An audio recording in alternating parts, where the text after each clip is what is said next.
माझ्या मित्रांनो, मागील 3 ते 4 दिवस झालं आम्ही पुण्यामध्ये मोर्चा करत आहोत. ह्या मोर्चा करण्यामागचं एकच रिझन आहे की फक्त वयवाढ करावे आणि पोलीस भरती पुढे थांबवावे. पण या सरकारचं एवढं बेजबाबदार सरकार आहे ना, की त्यांना आमचं ऐकलं पण नाही आहे. पाण्या-पावसाचे दिवस आहेत. कसे राहतात पोरं, कशा राहतात पोरी हे त्यांनाच माहीत आहे. फक्त सरकारला मला एवढं सांगायचं आहे, तुम्ही नका देऊ. आज ना उद्या 100% गचकणार. आज एक मारणार, लिहून देतो. आज ती त्याची तब्येत लय खालावली आहे. आम्ही स्वतः आहोत तिथं. त्याची तब्येत खूप खालावली आहे. मला फक्त सांगण्याचं एवढंच आहे की ह्याला मरण्याला जबाबदार तेच असणार आहे. देवेंद्र फडणवीस साहेब तुम्हाला दाखवणार आम्ही इलेक्शनच्या वेळेस. नका टेन्शन घेऊ. पण इथून पुढं सांगतो, आता पोलीस भरती चालू झालेली आहे. पोलीस भरती चालू झालेली आहे. पोलीस भरती कित्येक जणांचा फ्रॅक्चर पाय झालेला आहे. सोलापूरमध्ये एखादा पाय फ्रॅक्चर झालेला आहे. ही पण कालचीच न्यूज आहे, 19 तारखेची मे बी. लक्षात ठेवा.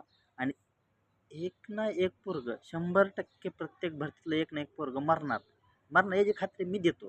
का मरणार याचं मला सांगतो रिझन. कारण आउट ऑफ 45 पैकी 50 पैकी 45 मारणारा मुलगा हा 100% 30 वर येणार. 30 वर येऊन 100% डिप्रेशनमध्ये जाणार आणि तो 100% जीव देणार.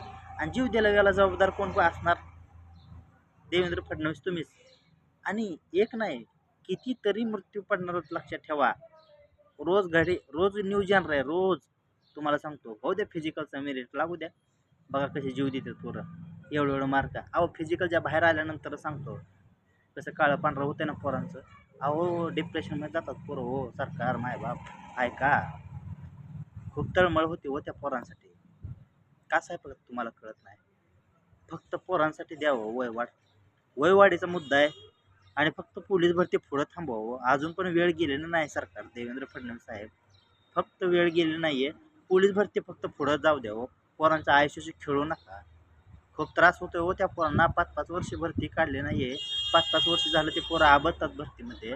त्यांचा असा जीव घेऊ नका हो. अहो फास्ट घेतील, रस्त्यावर मरतात, गाडीला आडवं पडतील. काही पण होऊन जाईल हो पोरांचं. रस्त्याने जाताना बसच्या आडवं जातील. ह्याची फक्त काळजी घ्या सरकार मायबाप.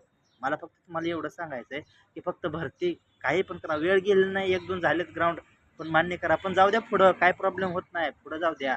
दिवाळीनंतर घ्या, थंडीत पुरं करतील. फक्त माझी कळकळीची विनंती आहे की मायबाप सरकार एवढा अंत नका घेऊ हो पोरांचा. गरिबीतलेत हो. गरिबीतले पोरं ऊसतोड कामगारांची पोरं आहेत. कोणीतरी जागा. आणि आम्ही श्रीमंत नाही हो त्या पोस्टकारसारखं रोज अपडेट यायला. श्रीमंत नाहीत आम्ही. फक्त पोरांच्या जीवाशी खेळू नका एवढंच मला म्हणायचं आहे. थँक्यू. तुमचं काय बघायचं ते बघा.